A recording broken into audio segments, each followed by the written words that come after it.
Life में मामून पे बोलते हैं।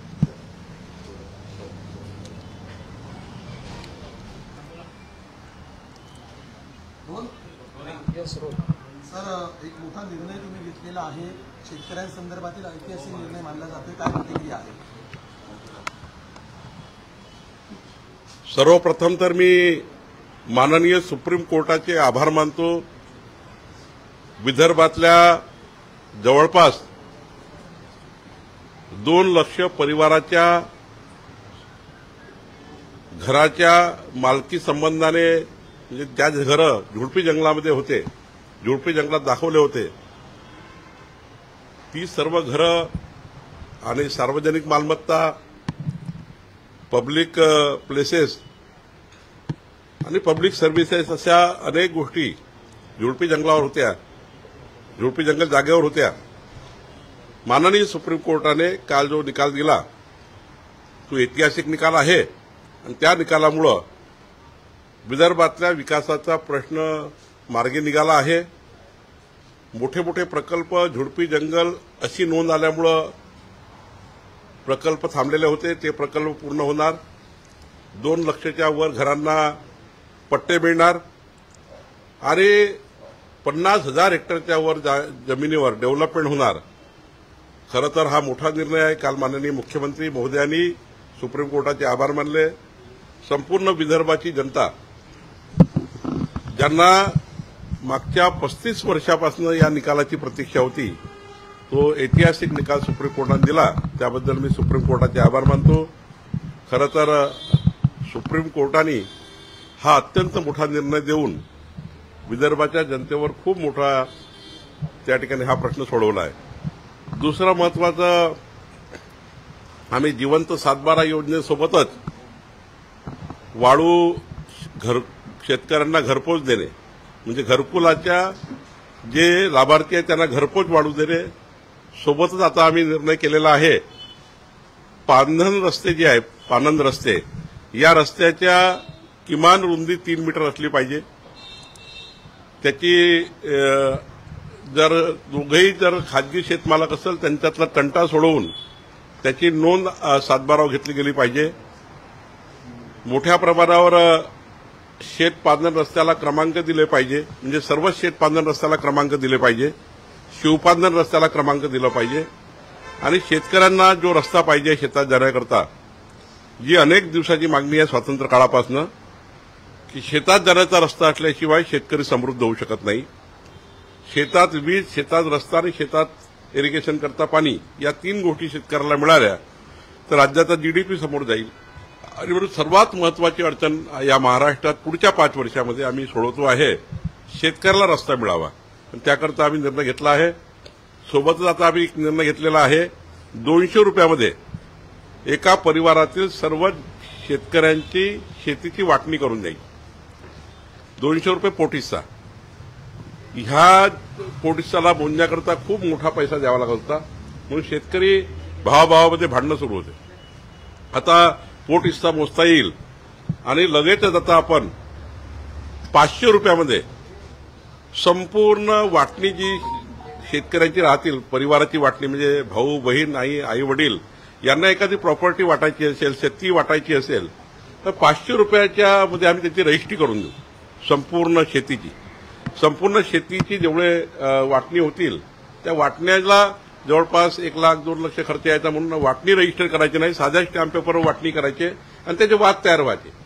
पण आता मात्र एक वाटणीपत्र जे 500 रुपयात रजिस्टर होईल, आयुष्यभराचे भावाभावांचे वाद होणार नाही, बहिणीचे वाद होणार नाही, असाही निर्णय महसूल खात्याने घेतला आहे।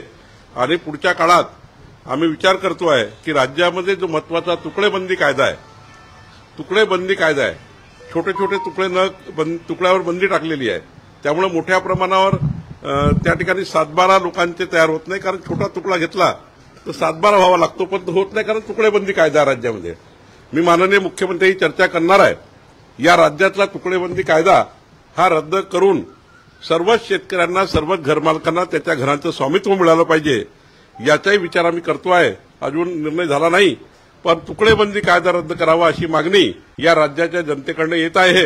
लवकरच याचा विचार राज्य सरकार करणार आहे। सर एकंदरीत शेतीच्या संदर्भातच प्रश्न आहे. तुम्ही सांगताय की शेतीमध्ये जाण्यासाठी रस्ता मिळायला हवा, मात्र एखाद्या शेतकऱ्याची संमती असते, दुसऱ्याचा विरोध असतो की माझ्या बांधातून हा रस्ता जातो. मग अशा वेळी काय सुवर्ण मध्य काढता येऊ शकतो आणि कुणाकडे दाद मागता येईल शेतकऱ्यांना? राज्य सरकार अशा रस्त्याकरता MLRC कोड आहे.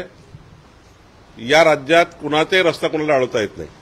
जरी खाजगी जागा तुमची असली, मध्ये खाजगी जागा आहे आणि मागच्याला रस्ता नाही आहे, तरी तुमची जागा सरकार घेऊ शकतं आणि जागा घेऊन तुमचा रस्ता करून देऊ शकतं. या राज्यामध्ये प्रत्येक शेतकऱ्यांना रस्ता उपलब्ध करून देणे ही गव्हर्नमेंटची जबाबदारी आहे, शासनाची जबाबदारी आहे. म्हणून एखाद्या जरी कुणी अडवणूक केली तरी मग शासनाला तो अधिकार आहे, तो रस्ता काढून द्यायचा, रस्त्याचे आदेश पारित करायचे आणि रस्त्याचे एकदा MLRC कोर्टाने आदेश पारित केले की त्याला कुठलाही खाजगी शेतकरी अडवू शकत नाही, त्यांना रस्ता द्यावाच लागतो, हा नियम आहे. काही कालमर्यादा ठेवली आहे का? कारण वर्षानुवर्ष अशी लाखो प्रकरणं आता महाराष्ट्रामध्ये प्रलंबित दिसत आहेत आपल्याला. पुढच्या 6 महिन्यामध्ये आम्ही यामध्ये मोठ्या प्रमाणावर त्या ठिकाणी SOP तयार करतो आहे. जमाबंदी आयुक्ताकडे 10 ते 15 एजन्सीज आम्ही एम्पॅनलमेंट करतो आहे. त्याचे टेक्निकल फायनान्शियल क्वालिफिकेशन आम्ही ठरवतो आहे आणि राज्यातले सर्व पांधन नसते, राज्यातले सर्व शिवपांधन नसते, मोजणी करून शेतकऱ्याला ताब्यात देऊन त्याची 7/12 नोंदणी घेऊन या राज्यातल्या शेतकऱ्याचा माल पावसाळ्यामध्ये मार्केटमध्ये गेला पाहिजे. पावसाळ्यामध्ये शेतातला माल हा मार्केटमध्ये जात नाही, म्हणून 4 महिने शेती पिकत नाही, शेतकऱ्याला आपला मालच देता येत नाही मार्केटमध्ये. त्यामुळे काही करून या राज्याचा सर्वात मोठा हा जो टास्क आहे की प्रत्येक शेतकऱ्याला रस्ता मिळावा, पक्का रस्ता मिळावा. आज डांबरीकरण नाही करता येणार, पण माती मुरमाचा जरी रस्ता आला शेतकऱ्यांना तरी त्यांचं शेतीवर 2 तरी पिके त्यांना घेता येतील अशी योजना आम्ही करतोय. महसूल विभागाच्या माध्यमातून आणखी काही महत्वाचा निर्णय आलाय की महाराष्ट्रामध्ये जे बांगलादेशी आणि रोहिंग्या आहेत त्यांना बोगस पद्धतीनं शासकीय अधिकाऱ्यांच्या संगनमतानं जन्म प्रमाणपत्र वाटप केले जातात आणि त्या माध्यमातून मग पुढे ते लिगली महाराष्ट्राचे नागरिक होतात, तर सुखसुविधा घेतात. त्याबद्दल सुद्धा काही कारवाई झाली असं कळतं? परवा माननीय किरीट सोमयाजी आणि आमचे सर्व हेल्थ ऑफिसर, हेल्थचे अधिकारी आणि सर्वच विभागाचे अधिकारी, नगरविकास, आम्ही सर्वांनी ठरवलं आहे की जे 50,000च्या वर बोगस प्रमाणपत्र पहिल्या टप्प्यामध्ये लोकांनी घेतलं आणि त्याचा फायदा उचलत आहे, ते प्रमाणपत्र त्यांच्याकडनं परत घेणे. त्याकरता एक 3 लोकांची टीम प्रत्येक गावात राहील. ज्यांनी बोगस प्रमाणपत्र घेतलं आहे त्यांच्याकडे जाईल, ते प्रमाणपत्र परत घेईल आणि त्यांच्याकडे एक ॲफिडेव्हिट घेऊ, हे प्रमाणपत्र आम्ही जीवनभर कुठेही वापरणार नाही. परत तर घेऊच, पण त्यांनी जर झेरॉक्स काढून ठेवले असेल, त्यांनी सर्टिफाईड करून ठेवले असेल तर आम्ही त्यांच्याकडे लिहून घेऊ, हे प्रमाणपत्र कुठेही आम्ही वापरणार नाही, हे प्रमाणपत्र बोगस आहे. तर अशी योजना आम्ही तयार केली आणि पुढच्या 1.5 महिन्यामध्ये पहिल्या टप्प्यातले दिलेले 50,000 प्रमाणपत्राची मोहीम आम्ही तयार केली, जिल्हावाईज केली आहे. एवढे प्रमाणपत्र आम्ही पहिला रद्द करू, त्यांच्याकडून वापस घेऊ घरोघरी जाऊन. आणि दुसरा टप्पा असा आहे की काही लोकांनी सेंट्रल गव्हर्नमेंटच्या पोर्टलवर 21 दिवसाच्या आतमध्ये जो मुलगा जन्म झाला, मुलगी जन्म झाली, तेवढंच नाव पोर्टलवर नोंदवता येतं. केंद्र सरकारच्या जन्म दाखला किंवा जन्माचा नोंदणी करता येतात. पण काल असं निदर्शनास आलं की 10-12 वर्षापूर्वी जन्म झालेले सुद्धा काही नावं हे या पोर्टलवर टाकण्यात आले, 21 दिवसाचा जन्म दाखवण्यात आला. असंही काल किरीट सोमय यांनी निदर्शनास आलं. त्याचा तपास आम्ही त्या ठिकाणी कमिशनर हेल्थकडे दिलेला आहे. त्यामुळं त्याच्यातही एक मोठा घोळ तयार झाला की 21 दिवसात जे पोर्टलमध्ये नाव नोंदणी करावं लागतं केंद्र सरकारच्या जन्माच्या, त्यामध्ये मात्र 3 वर्षाच्या 4 वर्षाच्या मुलाची नाव नोंदवण्यात आलेले आहे. तो एक घोळ झाला, त्याची चौकशी आम्ही चालू केली आहे. कुठेतरी अधिकाऱ्यांच्या संगनमतानं हे सगळं झालं असं वाटतं, कारण जुने सुद्धा दाखले नव्यानं नोंदणीकृत करण्यात आले. कुणीतरी संगनमत केल्याशिवाय होऊ शकत नाही, कारण 21 दिवसाची आज नोंदणी करायची आहे नवजात बालकाची आणि 3 वर्षाची जुनी नोंदणी करताय त्यामध्ये पोर्टलमध्ये. हे अधिकारीच करताय कुणी ना कुणी, त्याला पकडण्यात येणार आहे. आणि त्यामुळे तसं सुरू आहे राज्यामध्ये. आम्ही काल हेल्थ डिपार्टमेंटने आदेश काढले, आम्ही आदेश काढले की 21 दिवसाची जी नोंदणी आहे ती 21 दिवसाच्या बाळाचीच करा, ती बॅकडेटेड करू नका, अशी आम्ही आदेश काढलेला आहे. तो केंद्र सरकारचा आदेश आहे, पण राज्यामध्ये काही ठिकाणी असा घोळ सुरू आहे. सर, संभाजी भिडे यांनी म्हटलंय की शिवछत्रपतींचं 6 जून रोजी शिवराज्याभिषेक राज्याभिषेक सोहळा होतो तो बंद करा, हा सोहळा जो आहे तो तिथीनुसारच झाला पाहिजे असं त्यांनी मत व्यक्त केलं. नाही, त्यांनी त्यांचं मत व्यक्त केलेलं आहे. अनेक लोकांनी याची अशी यापूर्वी मतं व्यक्त केली आहे. पण राज्य सरकार याबद्दलची राज्य सरकारची भूमिका स्पष्ट आहे. राज्य सरकारने निर्णय यापूर्वी घेतला आहे. सर, सुरुवातीला संतोष देशमुख प्रकरण, नंतर शिवराज दिंडे प्रकरण आणि आता वैष्णवी हकबरणी प्रकरण, राज्याची कायदा सुव्यवस्था प्रतिष्ठापनाला लागलेली आहे. काय सांगा? आणि स्पेसिफिकली मला हे कळत नाही, आपलाही प्रश्न कळत नाही मला की राज्याची अशा प्रकारचे जे प्रकरण होतात त्यामध्ये सरकारची भूमिका काय आहे. सरकारची भूमिका ही आहे की कुठलाही गुन्हा झाल्यानंतर त्या गुन्ह्याचे आरोपी पकडले गेले पाहिजे, त्या गुन्ह्याला अंतिम करून त्याला फाशीपर्यंत नेलं पाहिजे, त्याला फास्ट ट्रॅक चालवलं पाहिजे, ही सरकारची जबाबदारी आहे. कायदा सुव्यवस्था म्हणजे काय. आता एखाद्याने मागच्या मागे काही केलं तिथं पोलीस नाही राहत, पण गुन्हा दाखल झाला मात्र इतकी त्या गुन्ह्याची त्या ठिकाणी अंतिम केलं पाहिजे तातडीनं. आणि देवेंद्र फडणवीस सरकार, आमच्या सरकारमध्ये गुन्हा झाल्यानंतर त्या गुन्ह्याबद्दल तातडीनं त्याची दखल घेणे, आरोपीला पकडणे, चार्जशीट तयार करणे, गुन्हेगाराला तात्काळ संपूर्ण जेवी शिक्षा होणे, याकरता आमचं सरकार काम करत आहे. कोणतेही सरकार घडले, त्या गुन्हे घडल्यावर काय, तर सरकारची भूमिका तेव्हा चालू होतं आणि ती भूमिका राज्य शासन पूर्ण करत आहे.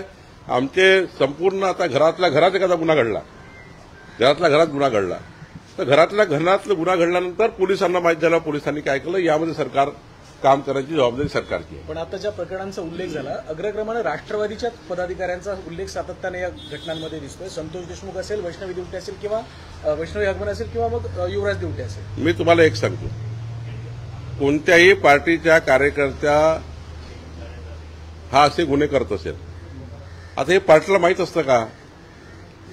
पार्टी त्याच्यावर कारवाई करतं, नंतर त्याला पक्षामध्ये येण्याचं काही दारण नसतं. पण आता पक्षामध्ये वेगळ्या पद्धतीचे कार्यकर्ते असतात, त्यांना पक्षप्रवेश द्यावा लागतो.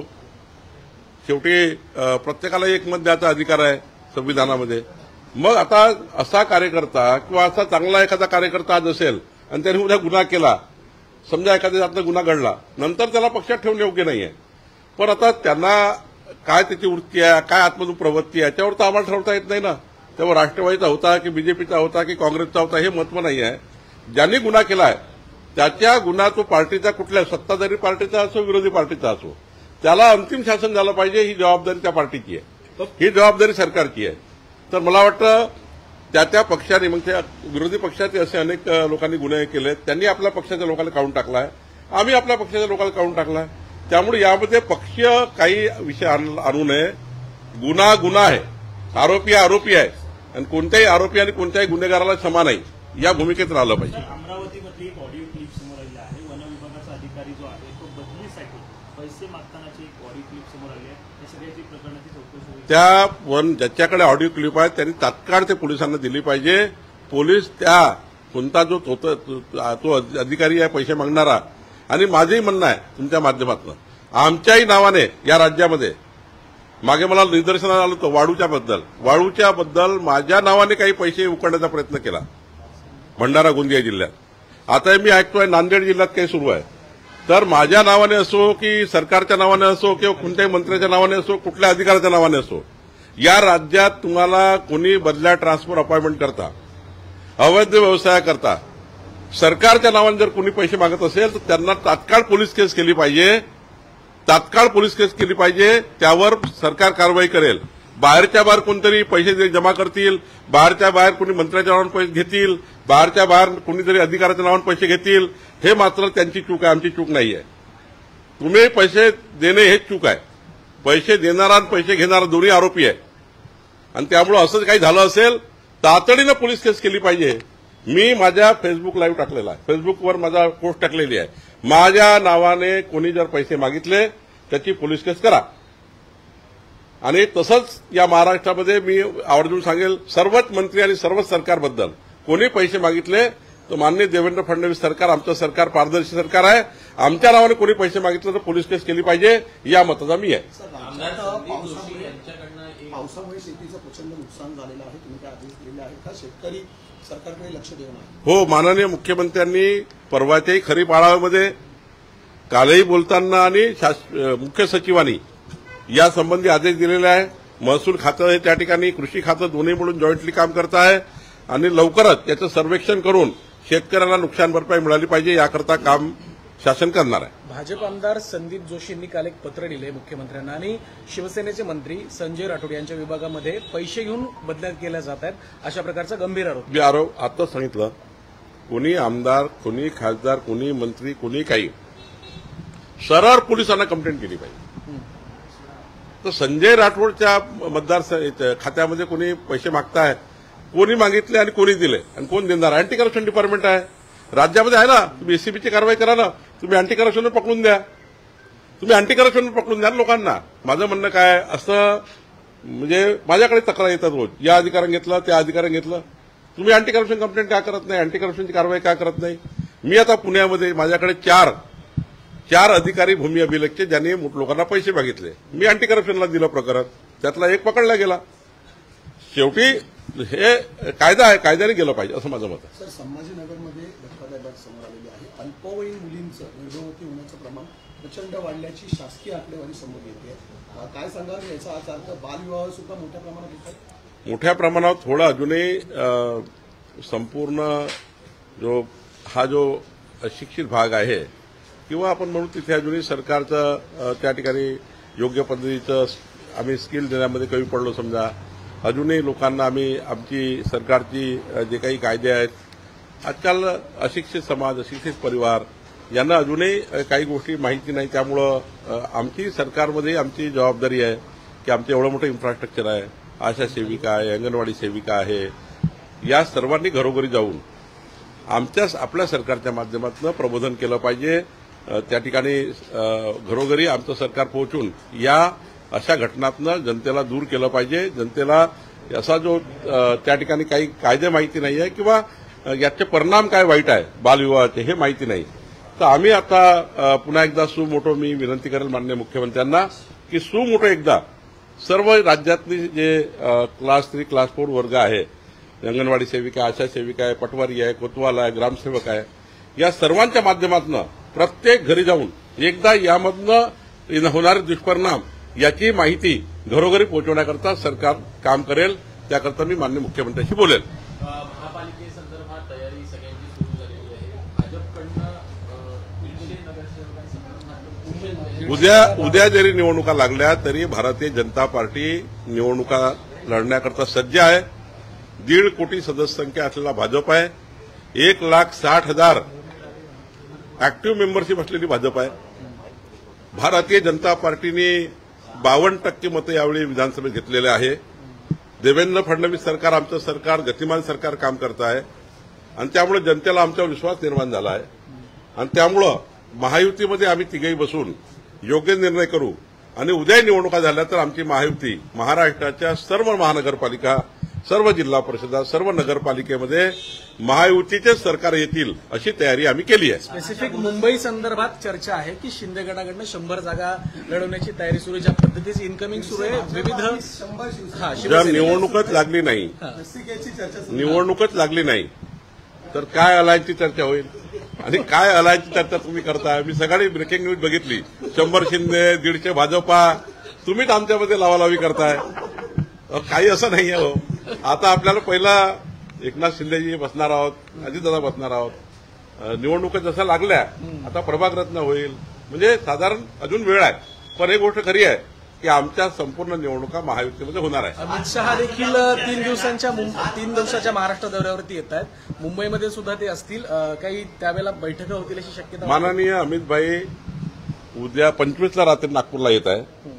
26ला NCI नॅशनल कॅन्सर हॉस्पिटल येथे इन्स्टिट्यूट, इथे 500 बेडचं एक चांगलं त्या ठिकाणी वसतिगृह होतं. कारण कॅन्सरचा पेशंट जो रिहॅबिलेट किंवा त्यांचे पालक तिथे राहण्यात जागा नाही आहे. चांगलं काम माननीय देवेंद्रजींनी हे घेतलेलं हातात. कारण हे शेवटी जनसेवेच्या शेवटच्या माणसाच्या व्यक्तीच्या कल्याणाकरता केलेलं काम NCIने सुरू केलेलं आहे. माननीय देवेंद्रजींचे मी आभार मानतो की त्यांनी NCI नागपूरमध्ये सुरू केली आणि कॅन्सर पेशंटला त्या ठिकाणी एक मोठा दिलासा महाराष्ट्रात, विदर्भात, मध्य महाराष्ट्रात मिळाला. आणि आता ते 500 बेडचं एक चांगलं व्यवस्थित एकदम म्हणजे इतकं चांगलं की कुठलाही रुग्ण हा बरा होईल, त्या ठिकाणी त्यांचे नातेवाईक राहतील. सोबतच आपल्याला परवा माहिती आहे की मंत्रिमंडळाने निर्णय घेतला की नॅशनल फॉरेन्सिक इन्स्टिट्यूट महाविद्यालय हे राज्यामध्ये आलं पाहिजे. कारण फॉरेन्सिक इन्स्टिट्यूट नाही आहे आपल्याकडे.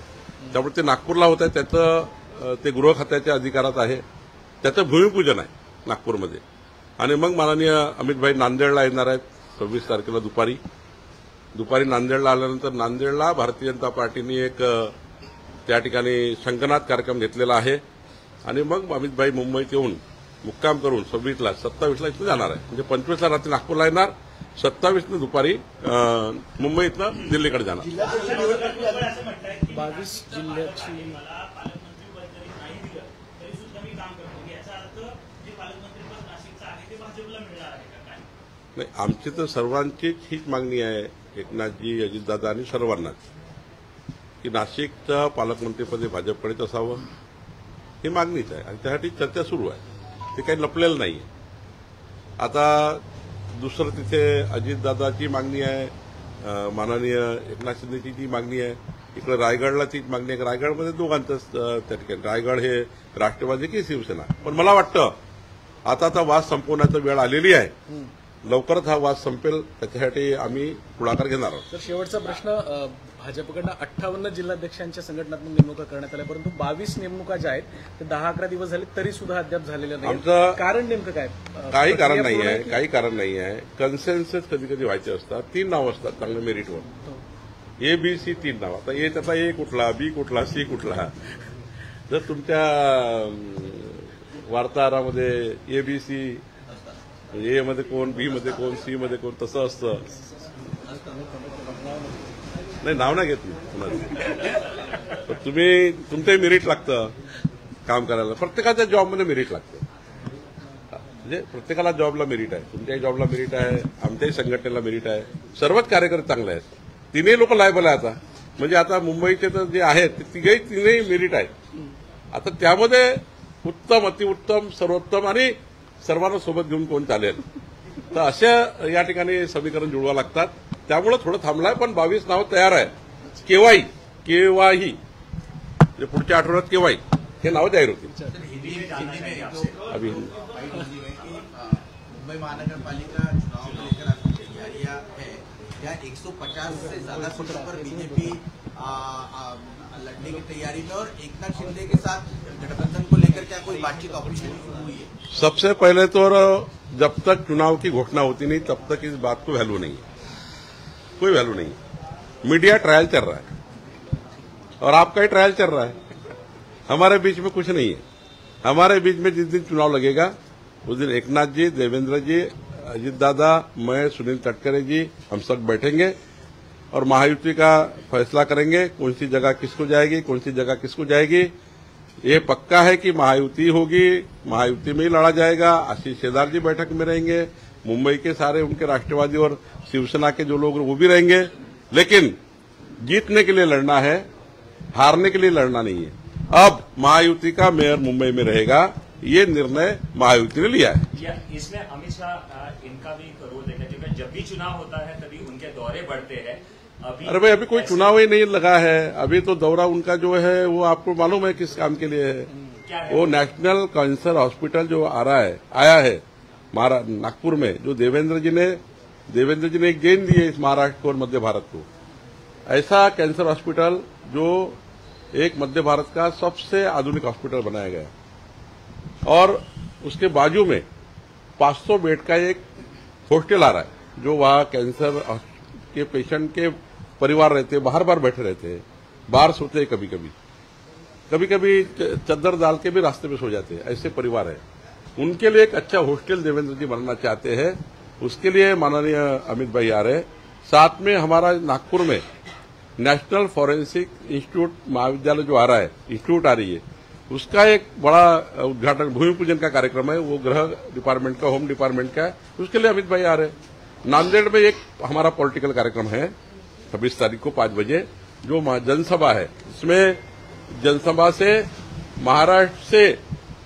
महाराष्ट्र में जो लोग आएंगे उसमें माननीय प्रधानमंत्री मोदी जी और हमारे सैनिकों ने जिस प्रकार से पाकिस्तान में घुसकर मारा है, दहशतवादियों को पूरे अड्डे खत्म करने का प्रयास किया, उसका अभिनंदन करने के लिए, उनका अभिनंदन ने सैनिकों को एक प्रकार का हम उनका प्रोत्साहन बढ़ाएंगे। हम मोदी जी का प्रोत्साहन बढ़ाएंगे कि ऐसा अगर देश में, जैसा मोदी जी ने कहा है, अब कोई दहशतवादी कार्रवाई होगी तो युद्ध होगा। ये पूरी देश और पूरी महाराष्ट्र जनता, 12 करोड़ जनता सेना के साथ है, मोदी जी के साथ है।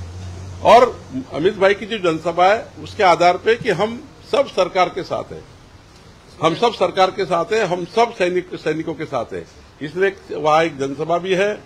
उसके बाद मुंबई में अमित भाई आने वाले हैं, जो 2 कार्यक्रम है माधवबाग में वगैरह, तो इसके लिए आ रहे हैं। पॉलिटिकल कोई चर्चा नहीं करेंगे, वो पॉलिटिकल बात भी नहीं करते। चुनाव लगेगा, ये स्थानिक चुनाव है, लोकल चुनाव है, उसमें अमित भाई का क्या है। लोकल चुनाव में कभी हमारा केंद्र वगैरह कहता है कि भाई आपके लेवल पे निपटो, ये हमारा काम नहीं है। बस इसके साथ साथ नासिक की सीट पर देखिए ओबीसी का चेहरा राष्ट्रवादी ने दिया है, तो उसके बाद में चर्चाएं ऐसी लग रही है कि अब भारतीय जनता पार्टी को दिया जाएगा नासिक का पालक मंत्री और रायगढ़ का जो है, तो इस पर क्या निर्णय लिया, क्या क्योंकि अब सरकार बैठने के बाद भी पालक मंत्री का गहन विषय अभी तक कुछ निर्णय नहीं हुआ है, लेकिन भारतीय जनता पार्टी का पूरा विनती है राष्ट्रवादी और शिवसेना को कि वो पालक मंत्री पद भारतीय जनता पार्टी को दिया जाए।